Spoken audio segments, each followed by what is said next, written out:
Hello everyone, আজকে আমি যেই সমস্ত কেকগুলি তোমাদের সাথে শেয়ার করব সেই সমস্ত ছিল মাদার্স ডের অর্ডার। আসলে মাদার্স ডের সকালবেলা পর্যন্ত আমার কাছে কোনো রকম কেকের অর্ডার আসেনি, তাই আমি আগে থেকে প্ল্যান করে ঘুরতে যাওয়ার। আর অর্ডার আসলে তো আমি আগে বানিয়েই রাখতাম। যখন আমি ঠিক ঘুরতে যাব তার আগ মুহূর্তে আমার কাছে একটা কেকের অর্ডার আসে। ঘুরতে যখন আমি বের হয়ে যাই তখন আরও 2-3টা কেকের অর্ডার আসে। মোট আমার 4টা বেন্টো কেকের অর্ডার এসেছিলো সেদিন, মানে ঘুরতে যাওয়ার পর। তো সেখান থেকে আমার একটা কেকের অর্ডার ক্যান্সেল হয়ে যায়। যেহেতু আমি বাইরে ছিলাম, কেকটা আমি তাকে টাইম মতন বানিয়ে দিতে পারবো না, তাকে আমি সেই জন্য কথা দিইনি, সেই জন্যই সে কেকটা নেয়নি। তো এই 3টা কেক ছিল ভ্যানিলা ফ্লেভারের, 3টাই ছিল বেন্টো কেক।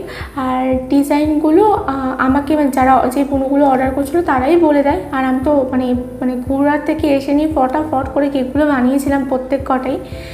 তো এই কেকগুলো তোমাদের কোনটা সবথেকে বেশি ভালো লাগলো, মানে কোন ডিজাইনটা সবথেকে বেশি ভালো লাগলো আমাকে কমেন্ট করে জানিও। তো আজকের মতো এতটুকুই। ভালো লাগলে লাইক করে দিও। টাটা।